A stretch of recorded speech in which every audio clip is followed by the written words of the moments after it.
Imagine your biggest supplier, biggest client comes to you and tells you, I need you to be carbon neutral by next year, or you're off.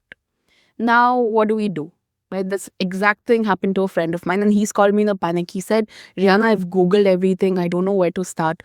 How do you become carbon neutral in India? Right? So, welcome to episode 2 of Carbon Credits Decoded.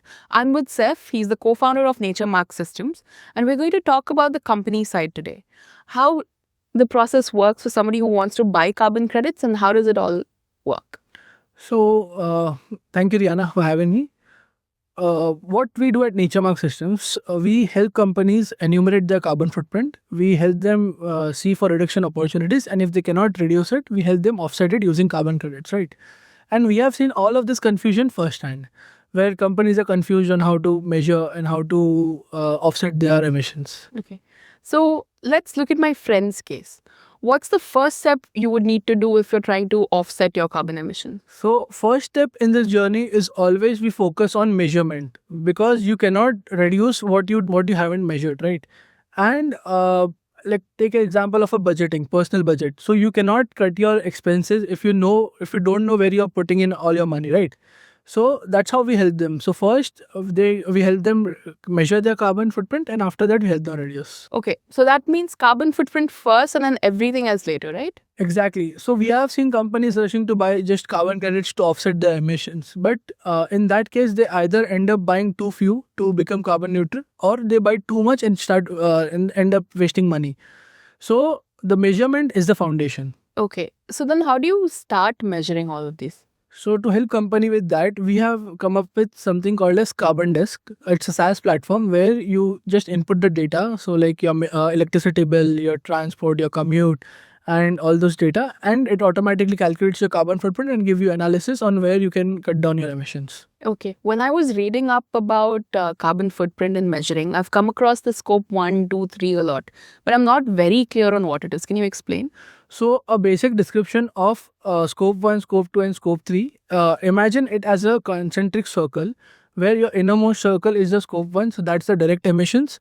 Your out middle ring is the scope 2 emissions, which is your indirect emissions, and your outer ring is the scope 3 emissions, which is the heaviest that comes in your supply chain. Okay, all right, makes sense. So diving deep into the scopes, so scope 1 is the direct emissions that happen, that anything you burn, the fuel you burn on your premises, which you directly control, comes under your scope 1. So the fuel you are using for your generators, your vehicles, anything that you power using fuel, that comes under your scope 1, right? The scope 2 emissions is the emissions that you are that is caused due to the electricity you consume. So electricity nowadays is generated using coal power plants. So where the coal is being burned, and to generate your power, and the power is directly consumed by you. So the scope, because of the burning of the coal, directly falls under your purview. So that's called the indirect emissions. And then there is a scope 3, that is the emissions directly in your value chain. So from your raw material transport to your employee commute, and all those things come under your scope 3 emissions. That's the biggest chunk of your total emissions. Usually it's around 70 to 80% of your total emissions. So my friend's company, it's a packaging company. It's a medium-sized thing. He has about 50 employees or so. What do you think his emissions would look like? So a company with around 50 employees, it's a mid-sized company, right? So for that, we can say scope 1 will be less, like a couple of vehicles owned by the company. The scope 2 will be more because of the packaging machineries, they consume a lot of electricity. And the scope 3, that's where the most emission will be happening, because of the raw material transport to his factory. The employees that are commuting, 50 employees commuting every day, might be having business travels. So all those things will come under scope 3. So anywhere around, we can see from 300 to 700 tons of carbon dioxide per year. Makes sense. Once you know your number, what comes next? So the golden rule is measure, reduce, offset.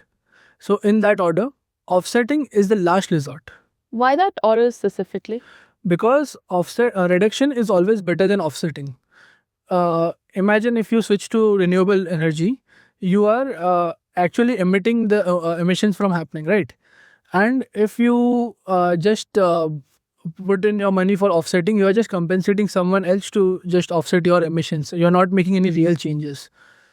And if you see on a longer term, applying these changes will always be helpful in economics as well. Like it will be beneficial for the company.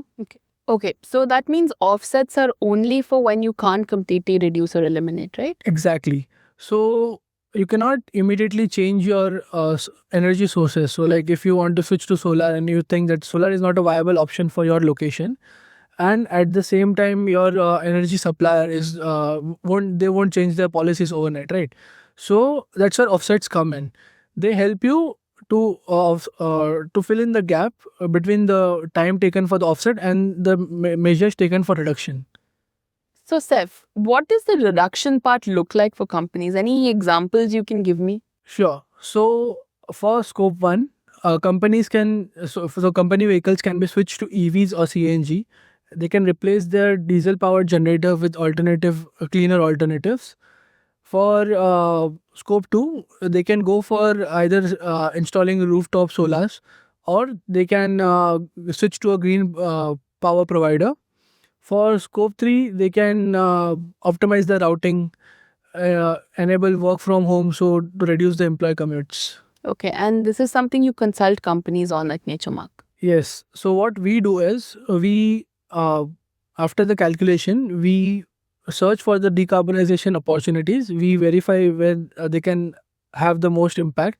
We suggest for strategies where a simple rerouting or routing optimization can save up to 10 to 15% of the total emissions from the transport. Okay. So, in the scenario where my friend has measured his carbon footprint, he's done as much as he can to reduce, but he still has like more than 200 tons of emissions. What does he do in that case? So now everything is done, right? So perfect. Now he is ready for offsetting.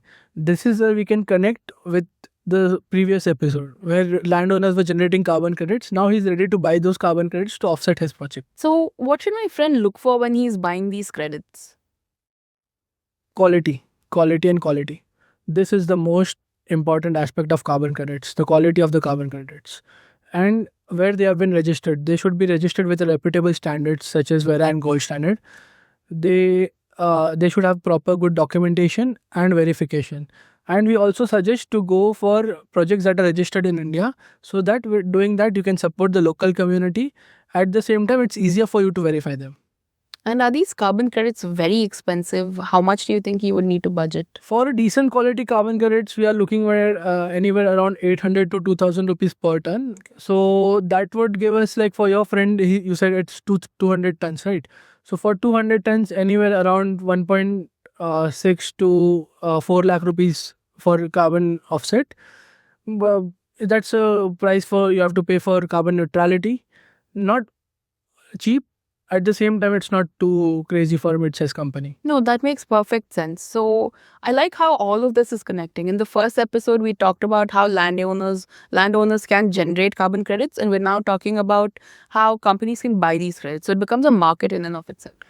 Yeah, this is the most exciting part of the market where the emitting companies pay money to the communities that sequester the carbon, and when it works well, it's a win-win situation for everyone. So the companies meet their sustainability goals, the landowners get a good income, and at the same time, planet gets more trees. True. So let me recap this for my friend and everyone watching. There are 3 steps to reducing your carbon emissions. Step 1 is measure your carbon footprint. You can use a tool like Carbon Desk to figure out your scope 1, 2, and 3 emissions. And step 2 is how do you reduce these emissions? You can do this through efficiency, renewable energy, and smarter operations. And then there's step 3, which is the offsetting.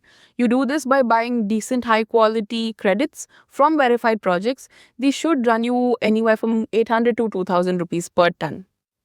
Yeah, and for the users, this is a journey, not a one-time purchase.